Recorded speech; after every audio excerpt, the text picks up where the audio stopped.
கம்யூனிஸ்டுகளுடைய இயல்பான ideological position தான் எங்களுடைய ஸ்ட்ரென்த்தே தவிர ஆதரிக்கிறோம், எதுக்குறோம், அல்லது எங்கள் ஆதரவில் தான் இருக்காங்க அப்படிங்கிறதெல்லாம் கிடையாது. பிரிட்டிஷ்காரனே 3 தடவை எங்களை தடை பண்ணான், நேரு அரசாங்கம் 1 தடவை தடை பண்ணுச்சு. இதையெல்லாம் பார்த்து தான் வந்திருக்கோம். எமர்ஜென்சியில் நீங்கள் என்னெல்லாம் பண்ணீங்கன்னு எங்களுக்கு தெரியும். தனிப்பட்ட வெறுப்புக்காக இப்போ நீங்கள் ஃபயரிங் ஆர்டருக்கான அதிகாரம் உங்கள்கிட்ட இருக்குது. தனிப்பட்ட வெறுப்புக்காக கொடுத்துடலாமா? போராடி பெற்ற உரிமைகளுக்காக எவரிடமும் போய் பேசுகிற வழக்கம் எங்களுக்கு கிடையாது. அடுத்து அவரை தான் பிஎம் அப்படின்னு சொல்லி ஐநா பொதுச் செயலாளரை கூட ஆகிட்டு போகிறாரு. அதனால பிரச்சனை என்ன? பாலிசி என்னன்னு பேசுங்கன்னா இப்போ வேணால் பின்வாங்கலாம் அப்படின்றதுக்காக இந்த மாதிரியான விடயங்கள் மூலமாக நீங்கள் பின்வாங்கினீங்கன்னா நாங்கள் இப்படியான செயற்பாடுகளில் ஈடுபடுவோம். அப்படியெல்லாம் எங்களை எவரும் மிரட்டிட முடியாது. மிரட்டி பார்க்கணும்னு யாராவது நினச்சாங்கன்னா ஐயோ பாவம் என்று அவர்களை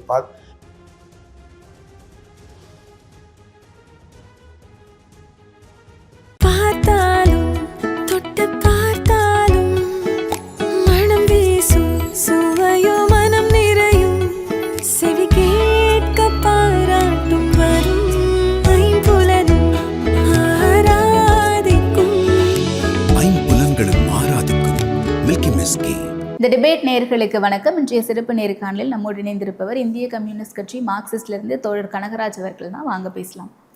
வணக்கம் தோழர். வணக்கம். நல்லா இருக்கீங்களா? நல்லா. கடந்த 4-5 நாட்களாக கம்யூனிஸ்ட் கட்சியினுடைய சார்பாக பல அறிக்கைகள், பல பேட்டிகளை பார்க்க முடியுது. அரசாங்கத்தையும் வட்டாட்சியரையும் இங்கே இருக்கக்கூடிய சீஃப் செக்ரட்டரி சாய்குமார் அவர்களையும் எதிர்த்து கண்டனம் தெரிவிச்சுக்கிட்டு இருக்கீங்க. நிறைய ஆர்ப்பாட்டங்கள், போராட்டங்கள் நடத்திக்கிட்டு இருக்கீங்க. இதனுடைய பின்னணியை என்ன மாதிரி புரிஞ்சுக்கலாம் தோழர்? நீங்க வெளியில இருந்து ஆதரவு அப்படின்னு இந்த அரசுக்கு ஆதரவு கொடுத்துருக்கீங்க. அதன் பிறகும் நீங்களுடைய ஆதரவுனாலதான் இந்த ஆட்சி நடக்குது அப்படிங்கிறது ஞாபகம் இருக்கா அப்படின்ற அளவுக்கு காட்டமா பேசுறாரு திரு சண்முகம் அவர்கள். ஸோ இதை எப்படி புரிஞ்சுக்கலாம் இந்த விவகாரத்தை? இல்லை, ரெண்டையும் தனித்தனியாக பார்க்கணும்னு நான் நினைக்கிறேன். ஒன்று, குஜிலியம்பாறை, திண்டுக்கல் மாவட்டம் குஜிலியம்பாறை வட்டாட்சியரோட அந்த சர்க்குலர் ஒரு தனி.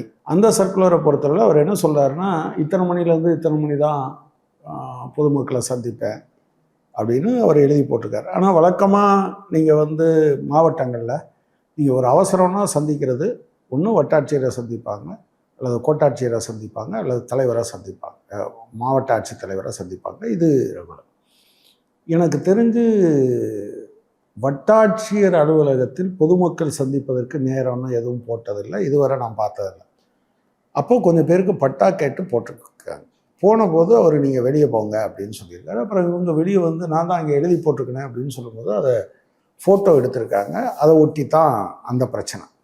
அது அவருடைய தனிப்பட்ட பிரச்சனையாகத்தான் நான் பார்க்குறேன். அதைத்தான் திரு நிர்மல்குமார், அமைச்சர் நிர்மல்குமார் சொல்லியிருக்காரு, அவருடைய தனிப்பட்ட வெறுப்பின் மீது அப்படின்னு. அதை நாங்கள் ஏற்றுக்கிறோம். ஆனால் என்ன பிரச்சனை, அடுத்த பிரச்சனை என்னன்னா, அவர் தனிப்பட்ட வெறுப்பின் அடிப்படையில் சொன்னால் ஒரு டிரான்ஸ்ஃபர் மட்டும் போதுமானதா என்கிற கேள்வி இருக்குது. ஆனால் மாவட்ட ஆட்சித்தலைவர் அவரை ரிலீவ் பண்ணும்போது எப்படி ரிலீவ் பண்ணுறாரு அப்படின்னு சொன்னால், அவருடைய பயிற்சி காலம் முடிஞ்சிருச்சு, எனவே நாங்கள் ரிலீவ் பண்ணுறோம் அப்படின்னு எந்த ரெஃபரன்ஸும் இதை பற்றி இல்லாமல் வருது. ஸோ அதுக்கு பின்னால் நாங்கள் அறிக்கை கொடுத்த பிறகு என்ன பண்ணுறாங்க அப்படின்னு சொன்னால், அவருக்கு ஒரு சார்ஜ் போடுறாங்க, சார்ஜ் மெமோ கொடுக்குறாங்க. ஆக்சுவலாக அரசு ஊழியர் நடத்தை விதிகளை பற்றியான குறைந்தபட்ச ஒரு புரிதல் இருக்கிறவருக்கு என்ன தெரியும்னா, 17A சார்ஜ் போட்டால் என்னன்னா, அவர் எழுத்துப்பூர்வமாக கூட பதிலளிக்க வேண்டிய அவசியம் கிடையாது. இப்போ அவர் சிஆர்ஏ அலுவலகத்தில் இருக்கார். அதில் இருக்கக்கூடிய ஒரு சூப்பரண்டன்ட் அந்த சார்ஜ் மெமோ இஷ்யூ பண்ணியிருக்காரு. அவர்கிட்ட நேர பார்த்து அவர் ஒரு பதில் சொன்னால் போதுமானது, அதோட முடிஞ்சு போயிடும். அதுக்கு மேலே அவர் சின்ன நடவடிக்கைகள் ஏதாவது இருக்கு. ஆனால் இது அமைச்சரே சொன்னது மாதிரி தனிப்பட்ட வெறுப்பை ஒரு வட்டாட்சியர் அளவில் இருக்கக்கூடிய ஒரு அதிகாரி பண்ணுறாருன்னா, தனிப்பட்ட வெறுப்புக்காக இப்போ நீங்கள் ஃபயரிங் ஆர்டருக்கான அதிகாரம் உங்கள்கிட்ட இருக்குது, தனிப்பட்ட வெறுப்புக்காக கொடுத்துடலாமா? இதுக்காகலாம் தானே பயிற்சி கொடுக்குறாங்க. அப்போ அதுக்கு எந்த தண்டனையும் இல்லாமல் 17A சார்ஜ் தான் கொடுப்பீங்க அப்படின்னு சொன்னால் அரசாங்கம் இதில் போதிய கவனமற்று இருக்கிறது, அல்லது அவங்கள டச் பண்ண வேண்டாம்னு நினைக்கிறது. நீங்கள் சிபிஎம் என்ன வேணாலும் பண்ணிக்கங்க, ஆனால் நாங்கள் தாசில்தாரை தொட மாட்டோம் அப்படிங்கிறது தான் அதனுடைய. அது என்ன மாதிரியான மனநிலை நினைக்கிறீங்க? அதுதான் அதோட சேர்த்து தான் நாங்கள் இதையும் பார்க்குறோம். எதை ஒன்று இப்போ அவங்க யாருக்கு இங்கே இன்னொரு சர்க்குலர் என்ன போடுறாங்க, ஜாயிண்ட் டைரக்டர் கல்லூரி கல்வித்துறையினுடைய இணை இயக்குனர் போடுறாங்க. இணை இயக்குனர் போடுறத பார்த்தீங்கன்னா அவங்க என்ன சொல்கிறாங்கன்னா, அர்ஜ் டு ஜாயின் ப்ரொட்டஸ்ட் என்கிற வார்த்தையை அவங்க பயன்படுத்துகிறாங்க. எனவே இதை கண்காணிப்பதற்கு யார், இடதுசாரி மாணவர்கள் மற்றும் சிஜேபியை சேர்ந்தவர்கள் இதில் போராட்டங்களில் கலந்து கொள்ளாமல் இருக்கிறத கண்காணிப்பதற்காக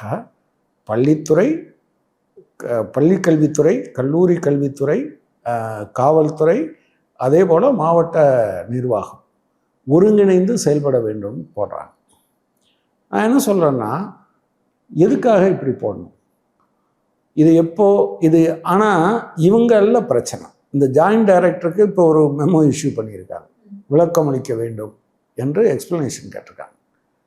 அவங்க என்ன பண்ணுவாங்க, அவருக்கு மேலே டைரக்டர் சொன்னால் அவங்க பண்ண போகிறாங்க. டைரக்டர் எங்கேருந்து சொல்கிறாரு, போன 28ஆம் தேதி அன்று சீஃப் செக்ரட்டரி தலைமையில் நடந்த சட்டம் ஒழுங்கு சம்பந்தமான கூட்டத்தில் எடுக்கப்பட்ட முடிவை இவங்க அமல்படுத்துகிறாங்க. அந்த முடிவில் தான் அவர் என்ன சொல்கிறாருன்னா, டாப் பீரியாரிட்டி மோஸ்ட் அர்ஜென்ட் என்று போட்டு தான் அது கீழே போகுது. உயர்கல்வித்துறை அமைச்சர் ஒரு வார்த்தை சொல்லியிருக்கார்.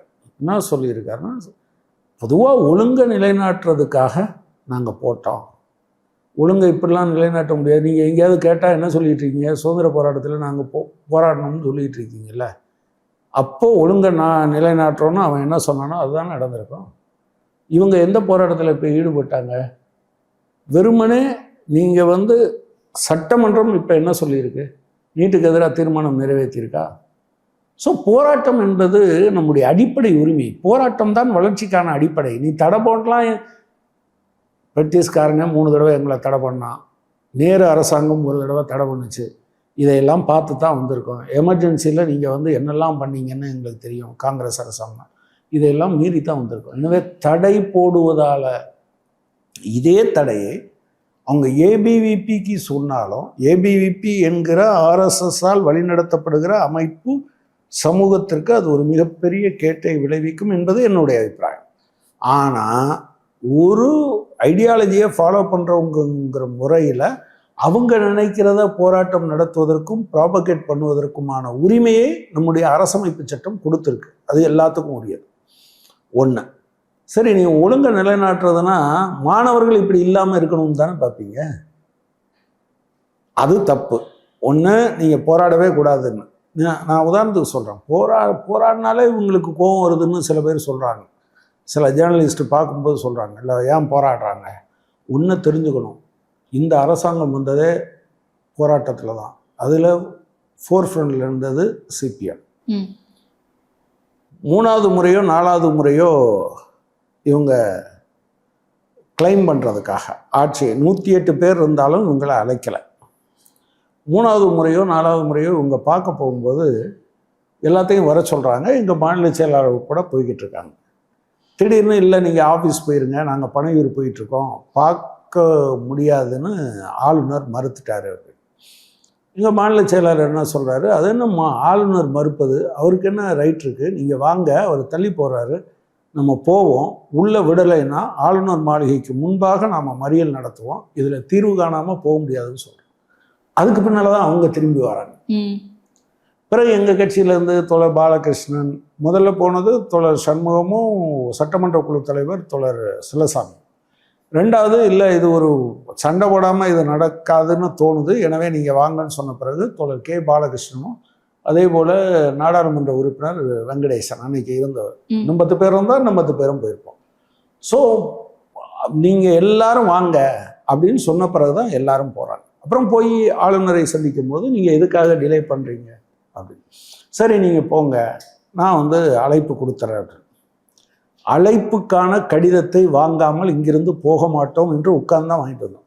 இந்த போராட்டம் ஒருவேளை ஆளுநர் அதை செய்யலைன்னா அடுத்த நாள் தமிழ்நாடு முழுவதும் இந்த போராட்டங்கள் நடந்திருக்கும். ஆட்சி வர்றதே போராட்டத்தின் காரணமாக தான் வந்திருக்கு.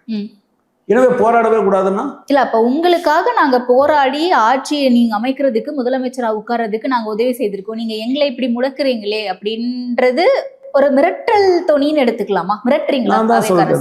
நான் தான் சொல்றேன், முடக்குனீங்கன்னா எந்த நேரம் வேணாலும் நாங்க பின்வாங்கிறதுக்கு ரெடி. இல்ல அது இல்ல. பிரச்சனை என்னன்னா, நாங்க ஐயா எங்களுடைய ஆதரவு தேவை இருந்தாலும் சரி, தேவை இல்லாமல் சரி, திமுக இப்போ சாம்சங்கில் சங்கத்தை பதிவு பண்ணல, எங்களுக்கு அவங்களுடைய ஆதரவே தேவையில்லை, விட்டுட்டு சும்மா இருந்தோமா என்ன? வேலை நேரம் அதிகரிப்பு, திமுகவுக்கு எங்கள் ஆதரவே தேவையில்லை, மசோதா நிறைவேறிடுச்சு, கவர்னருக்கு தான் அனுப்பணும், ஆனால் நாங்கள் விடாமல் போராடினோம், கவர்மெண்ட்டு விட்ரா பண்ணுச்சு, அதில் யாருடைய எதுவும் கம்யூனிஸ்டுகளுடைய இயல்பான ஐடியாலஜிக்கல் பொசிஷன் தான் எங்களுடைய ஸ்ட்ரென்த்தே தவிர ஆதரிக்கிறோம், எதுக்குறோம், அல்லது வந்து எங்கள் ஆதரவில் தான் இருக்காங்க அப்படிங்கிறதெல்லாம் கிடையாது. நான் அதான் முதல்ல உங்கள்கிட்ட சொன்னேன், ஏபிவிபிக்கு நீங்கள் இப்படி சொல்லி ஏபிவிபியினுடைய மொத்த கருத்தையும் நான் நிராகரிக்கிறேன். ஆனால் அவங்களே பிரச்சாரம் பண்ணக்கூடாது, அவங்களே போராட்டக்கூடாதுன்னு சொன்னால் அதை நான் அனுமதிக்க மாட்டேன். அது மக்கள் டிசைட் பண்ணட்டும் என்பது தான். பட் பிரச்சனை என்னன்னா, ஸ்பெசிஃபிக்காக ஏன் லெஃப்ட் மேலே நீங்கள் டார்கெட் பண்ணுறீங்க, லெஃப்ட் மேலே டார்கெட் பண்ணுற ஒருத்தர் மேலே ஏன் நீங்கள் வந்து நீக்கு போக்காக நடந்துக்கிறீங்க? இப்படி இருக்கிறவர் எப்படி ஒரு சீஃப் செக்ரட்டரியாக இருக்க முடியும்? உங்களுக்கு அவர் தான் போட்டாருன்னா நீங்கள் வெளிப்படையாக சொல்லணும்ல, அதை நாங்கள் ஏற்கவில்லை, அது தவறு என்று நீங்கள் வெளிப்படையாக பேசணும்ல. ஒரு சில அமைச்சர்கள் கிட்ட பேசும்போது எங்களுடைய கவனத்திற்கு வராம இந்த அறிக்கை வந்துடுச்சு அப்படின்னு அது ரொம்ப மோசம்ல. திரு பே. சண்முகம் அவர்கள் தான் சொல்லியிருக்காரு. ஆமா, அவர்கிட்ட சொல்லியிருக்காரு. அமைச்சர்களுடைய கவனத்துக்கு வராம அதிகாரிகள் செயல்படுறாங்க அப்படின்னா தமிழக அரசு யாருடைய கட்டுப்பாட்டுல நடக்குது கேள்வி நீங்க எழுப்புறீங்க. ஆமா, அதுதான் நான் கேட்கிறேன். அதாவது கொள்கை முடிவுகளை எடுக்க வேண்டியது அரசாங்கத்தினுடைய கடமை. இடதுசாரி மாணவர் அமைப்புகளை ஒடுக்க வேண்டும் அல்லது கண்காணிக்க வேண்டும் என்பது ஒரு கொள்கை முடிவு. அந்த முடிவை முதலமைச்சருக்கு தெரியாமல் அல்லது அமைச்சர்களுக்கு தெரியாமல் ஒரு அதிகாரி எடுக்கிறார் என்றால் இதே மாதிரி எத்தனை முடிவுகள் எடுத்திருப்பார்? இது வெளியே வந்தது.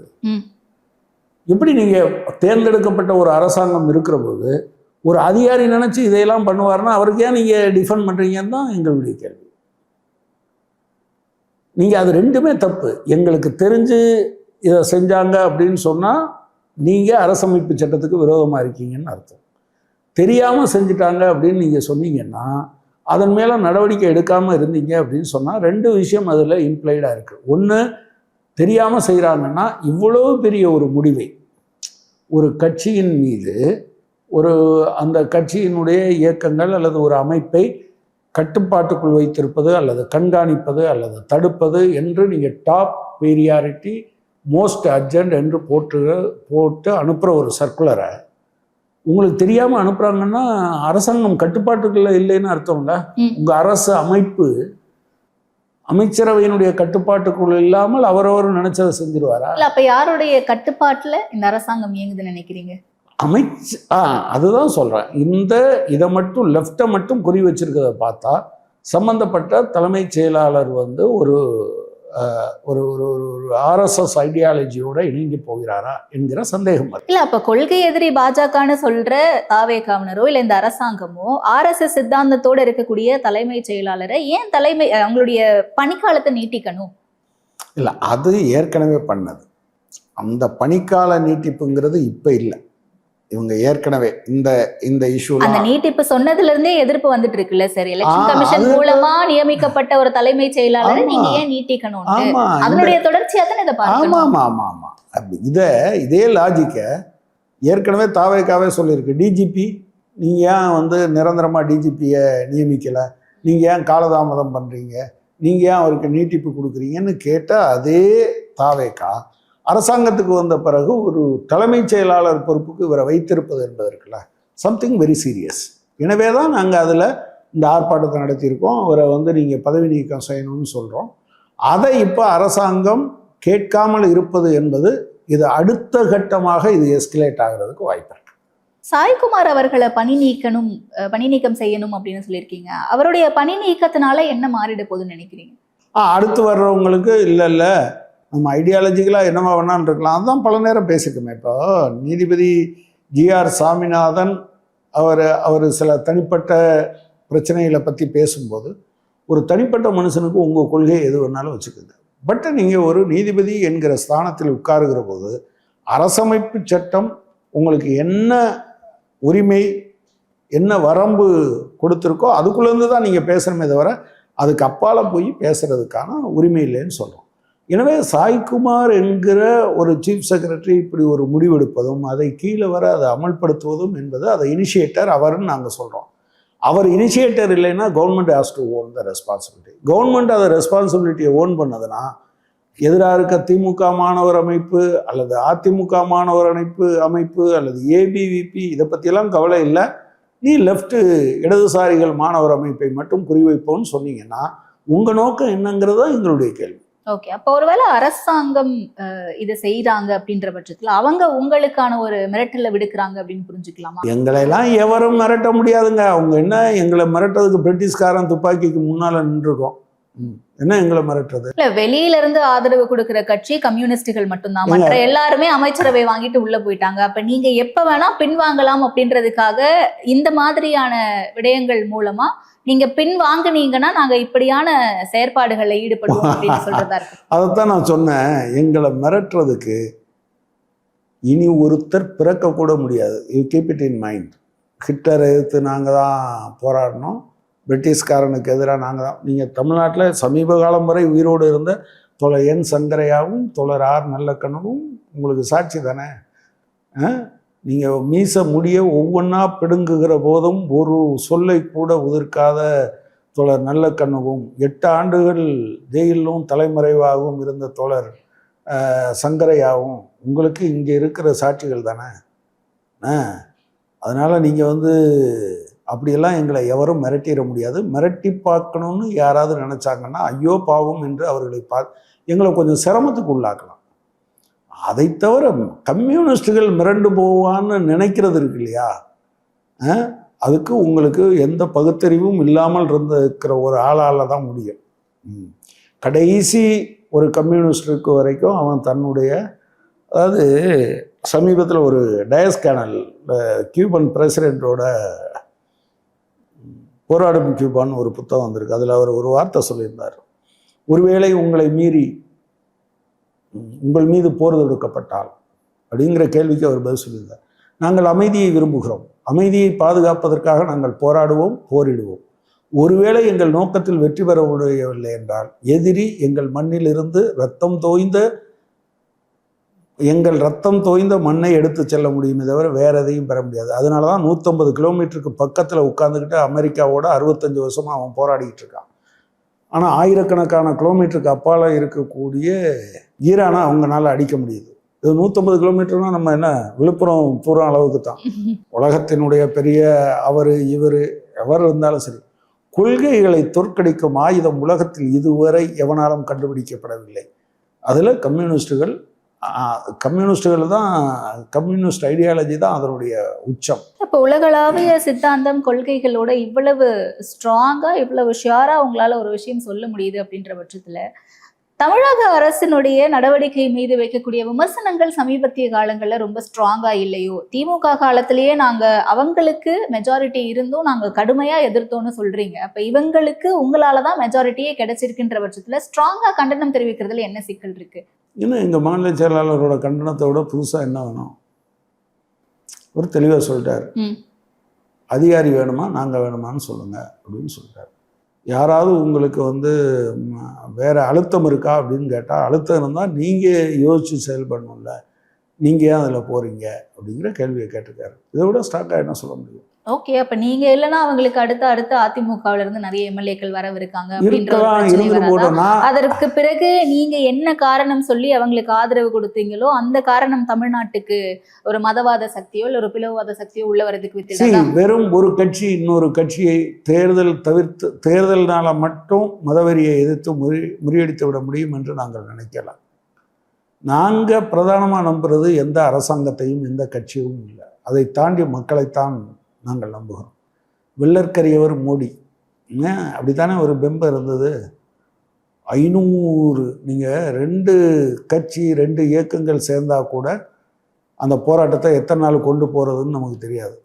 ஆனால் 385 நாள் விவசாயிகள் போராட்டம் நடந்ததில்ல. முடிவு பண்ணிட்டா அது அப்படி தான் நடக்கும். நாங்கள் ஒன்றும் நீங்கள் ஆதரிக்கிறீங்களா, எங்கிட்ட சாஃப்டாக இருக்கீங்களா, எங்களை கொஞ்சுறீங்களா, இல்லை எங்களை தூத்துறீங்களா, அதெல்லாம் பிரச்சனை.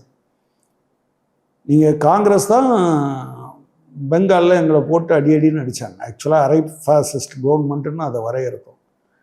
ஆனால் அப்படி அவங்கள எதிர்த்து தான் நாங்கள் லெஃப்ட்டில் 61 ஜெயித்தது. 2004 லெஃப்ட்டு ஜெயித்த 61 தொகுதியில் கிட்டத்தட்ட 48 தொகுதி வெஸ்ட் பெங்கால், கேரளா, திரிபுராவில் காங்கிரஸை தோக்கடித்து ஜெயிச்சது.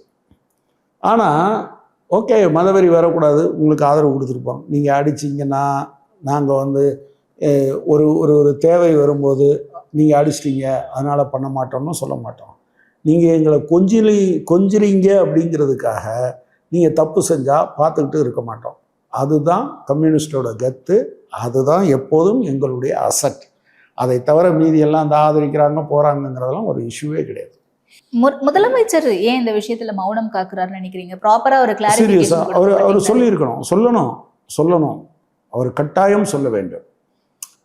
ஒரு அரசியல் கட்சியினுடைய அமைப்புகளின் மீது அல்லது ஒரு சித்தாந்தத்தை கொண்ட அமைப்புகளின் மீது, இடதுசாரி சித்தாந்தத்தை கொண்ட அமைப்புகளின் மீது ஒரு கண்காணிப்பும் அல்லது ஒடுக்குமுறையும் வரப்போகிறது அல்லது அதை பண்ணுங்கன்னு சீஃப் செக்ரட்டரி சொன்ன பிறகு இதை விட ஒரு கிரைசிஸ் என்ன இருக்க முடியும்? ஆனால் அவர் பேச மறுக்கிறார். அது எந்த வகையிலையும் பொருத்தமான நடைமுறையே கிடையாது. நேரடியாக போய் சந்திச்சு பேசலாம்ல முதலமைச்சர்கிட்ட இந்த பிரச்சனை. மக்களுடைய பிரச்சனைகளுக்காக நாங்கள் நேரடியாக சந்திப்போம். நாளைக்கு இப்போ மேகமலை இஷ்யூ வந்தது, நாங்கள் போய் அவரை சந்தித்தோம். சார், மக்களுடைய பிரச்சனைகளுக்காகத்தானே சார் கம்யூனிஸ்டுகள் போராடுறாங்க. அப்ப அந்த போராட்டத்தையே முடக்குறாங்க அப்படின்னும் போது திருமாவளவன் அவர்கள் போய் பார்க்கிறாரு முதலமைச்சரை, நீங்க போய் பார்க்கறதுல என்ன இல்ல? நாளைக்கே மக்களுடைய இன்னொரு பிரச்சனை வந்தால் நாங்கள் போய் பார்ப்போம்.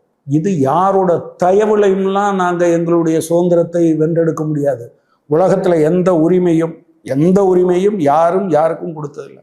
பெண் உரிமையா யாரோ பார்த்து கொடுத்துட்டாங்களா? இல்லை இது சட்டமன்ற நாடாளுமன்ற உரிமைகள் யாரும் பார்த்து கொடுத்துட்டாங்களா? போராடி பெற்ற உரிமைகளுக்காக எவரிடமும் போய் பேசுகிற வழக்கம் எங்களுக்கு கிடையாது. அது பேச மாட்டோம். ஆனால் நாளைக்கே இப்போ மேகமலை பிரச்சனையில் போகணும்னு சொன்னேன். இது மாதிரி நாளைக்கே மக்களுடைய அடிப்படையான பிரச்சனைகள் ஏதாவது வந்திருந்ததுன்னா நாங்கள் முதலமைச்சரை சந்திப்போம். அப்போவும் இது பற்றி பேச மாட்டோம். இது பற்றி நாங்கள் ஏன் பேசணும்? இது எங்களுடைய உரிமை, போராடித்தான் வெற்றி பெறுவோம். ஓகே, இப்போ எப்போ வேணா கம்யூனிஸ்டுகள் இந்த ஆட்சியை விட்டு இல்லை இந்த கூட்டணியை விட்டு வெளியே வருவாங்க அப்படின்னு புரிஞ்சுக்கலாமா சார்? இதே மாதிரியான ஒடுக்குமுறை தொடர்ந்தால் எல்லாருமே நீங்கள் இந்த சுற்றி ஒரு வட்டத்துக்குள்ளேயே வாரீங்க. எதுனா ஏன் அமைச்சராகலை, ஏன் ஆதரவு கொடுக்கல, அல்லது ஆதரவை ஏன் வாபஸ் வரல. எங்களுக்கு அது ஒரு இஷ்யூவே கிடையாது. அது எங்களுக்கு லீஸ்ட் பீரியாரிட்டின்னு நான் சொல்ல விரும்புகிறேன். லீஸ்ட் ப்ரையாரிட்டிங்கிற இடத்துல நீங்க சொன்ன அந்த வார்த்தை முக்கியமா நான் பார்க்கிறேன் சார். குடியரசு ஆட்சி வந்துடக்கூடாது, தமிழ்நாட்டுக்கு எந்த ஒரு சிக்கலும் வந்துடக்கூடாது, தமிழகத்தினுடைய மாநில உரிமை பறிக்கப்படக்கூடாதுன்றதுக்காக வெளியிலிருந்து ஆதரவுன்னு சொன்னீங்க. இந்த காரணங்களால தான் இந்த கேள்வி கேட்க வேண்டிய ஒரு நிர்பந்தத்துக்கு நான் தள்ளப்படுறேன். இப்போ தொடர்ச்சியாக கம்யூனிஸ்டுகள் முடக்கப்பட்டுட்டே இருக்காங்க அப்படின்ற பட்சத்தில் அந்த இடத்துல ஆதரவு தெரிவிப்பீங்களா, தெரிவிக்க மாட்டீங்க? அதான் ஜனங்களை தீர்மானிக்க வைப்போம், ரோட்டுக்கு போவோம். நாங்கள் மிகவும் நம்புகிற ஒரே விஷயம் போராட்டம் மட்டும்தான். கோர்ட்டுக்கு போய் இப்படி அதை குவாஷ் பண்ண சொல்லாமான்னு கூட நேற்று ஒருத்தர் கேட்டார். எதுக்கு கோர்ட்டுக்கு போகணும்? இது உரிமைகளை நாங்கள் இதன் மூலம் இன்னும் வலுவோடு எழுவோம். எங்கள் மாணவர் அமைப்புகள் அடுத்த நாள் கீழே போயிட்டாங்கல்ல, எஸ்எஃப்ஐயாக இருக்கட்டும், ஏஎஸ்எஃப்ஆக இருக்கட்டும், டிஒய்எஃப்ஐயாக இருக்கட்டும், வந்து பாருங்கன்னு தானே நின்னாங்க. 2 பேர் இந்த அரசாங்கம், இந்த போலீஸ் தான் அதை லீட் பண்ண 2 பேரை கடுமையாக தாக்குச்சு. ஒருத்தருக்கு இந்த லிகமெண்ட்டு இப்போவும் அவர் வந்து ஈரோடில் ட்ரீட்மெண்ட்டில் இருக்கார். அந்த லிகமெண்ட்டை சரி பண்ணுறதுக்கான லேட்டஸ்ட்டு டெக்னாலஜி இங்கே தான் அதனால் ஓமந்தூராரில் இருக்குதுன்னு சொன்னாங்க. அந்த உள்ளுக்குள்ளே அந்த ரத்தம் கட்டி இருக்கிறதெல்லாம் போன பிறகு பார்ப்போம் அப்படின்னு சொல்லி. அப்புறம் இடையில இப்போ வந்து பெத்லஹேம் நர்சிங் காலேஜ் கருங்கல், ஒரு பெண்ணு ஹாஸ்டலை பற்றி அங்கே இருக்கிற நடைமுறைகளை பற்றி கேள்வி கேட்டான்னா அவளை வந்து பயங்கர இது பண்ணி, அந்த பொண்ணு 3வது மாடியிலேருந்து கீழே விழுந்து கை உடைஞ்சு போச்சு, கால் உடைஞ்சு போச்சு, முகம் சிதைஞ்சு போச்சு, இறந்து போயிட்டான் 4 நாள் கழிச்சு. அதுக்கு நியாயம் கேட்க போனால் போலீஸ் வந்து